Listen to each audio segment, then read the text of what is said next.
Welcome to Impart Series on Insights with Stella. I'm super glad to have you on today's episode. In the last couple of weeks, we've been looking at family finance. We have looked at those financial leaks that nobody talks about. We've identified them. We've taken steps further to also explore 7 practical steps that can be taken to block those financial leaks and ultimately improve our family finance. I know you may have been reflecting on the lessons, thoughts, and the insights received from those episodes. If you've not seen them, wow, you're not doing yourself any good. Please, I strongly recommend that you see those videos. You may want to do better from all that I've known, from all that you've been exposed to. You want to save better. You want to spend lesser now. You want to be more conscious of yourself. You want to embark on that project that you have put on hold. You want to ensure that your children's fees are paid without stress. But still, you are wondering, how are you going to achieve this? Probably you've tried, and at the end of the month, the money still is not there. You are asking yourself, why is it difficult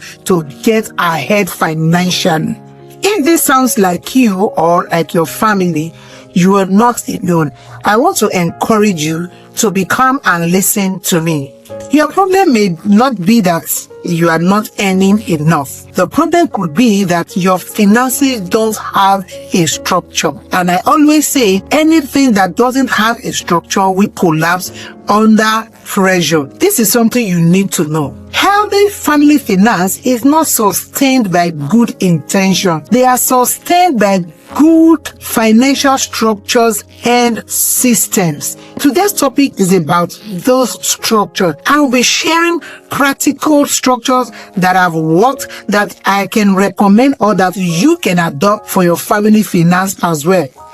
You may just be making money, but because there is no direction, you are not getting the desired results from it. This is Impart Series on Insights with Stella. If you have not, please subscribe to the YouTube channel for deeper insights. Now, before I proceed, 2 principles that you must take to heart. The first principle is this: every naira, every money in your family must have a purpose. Every naira, every fund must have an assignment. If your fund or if your money doesn't have a defined assignment, a defined purpose, it will always look for one. And you can trust me, it is always the wrong one. Number 2, a successful family decide what money will do before the money comes. They plan, and when money comes, money follows the plan.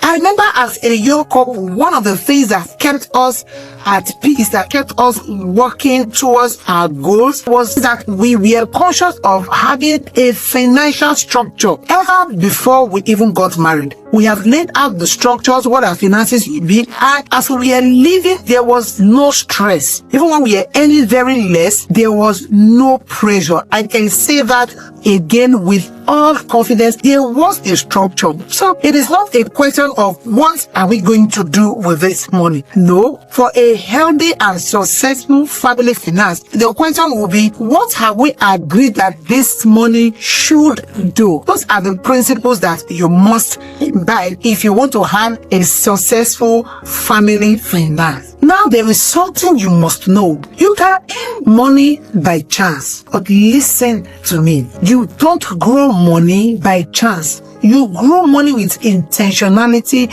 and well-structured plans. So what are those structures that I'm recommending, or that I want to strongly advise that you put into your family? Number 1, you must have a major account or a pool account. This is how this account operates. All income, salaries, profits, proceeds from investment goes into. One thing you must know is that the first step to financial success is visibility. You should be able to know what you have for you to be able to know exactly what and how to spend.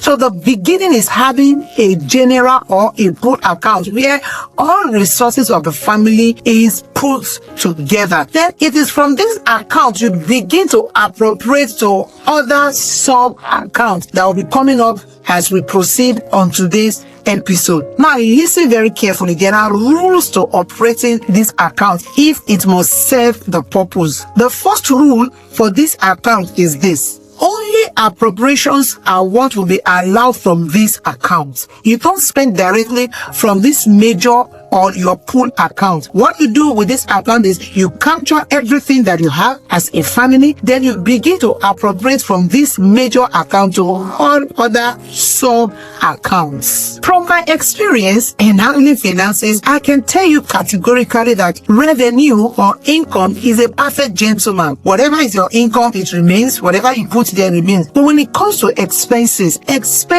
is stubborn. It is always very difficult to tame expenses. This is why if you don't have a structure, there's going to be problems. If you don't have well-defined plan, it's going to be a whole lot of issue having to deal with your expenses or your spendings. Another structure you must put in place is your operating or operations account. This serves as the transactional account for the family. Having allocated from the pool or from the general account to this account, it serves the purpose of domestic expenses such as feeding, clothing, utilities, and nothing more. This account must not serve for projects or for investment. No, remember we said from the beginning that you need visibility and you must be able to track your expenses. What is the rule for operating this account? It can be a bit flexible, so people running on this errand for you or people that are involved in your domestic activity should be able to gain easy access to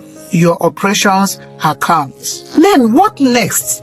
Very important structure that you must have: savings account. Listen and listen to me. You don't save after spending. No, saving has to be intentional. As a family, as a couple, you must decide ahead of time the portion of your income that must go to your savings. Savings is important because one, it gives you a level of succor, it gives you a level of comfort knowing that you have savings somewhere.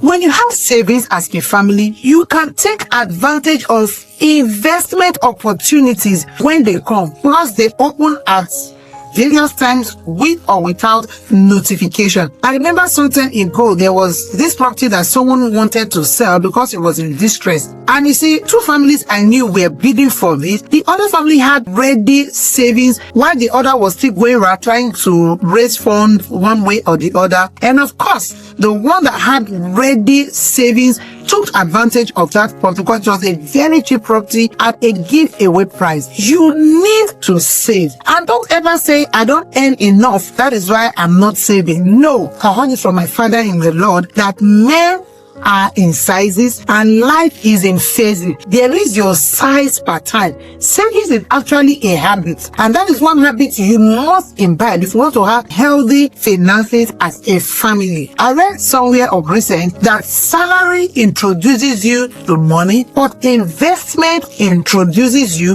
to wealth. Now, how do you invest when you don't have savings? It is most unrealistic to think you want to go into investment with zero savings. You should have something that will serve as a take-off point for you, and then you expand along the way, or you begin to look for other sources or other support. So from where you are with what you have, there must be savings. Then what are the rules for savings?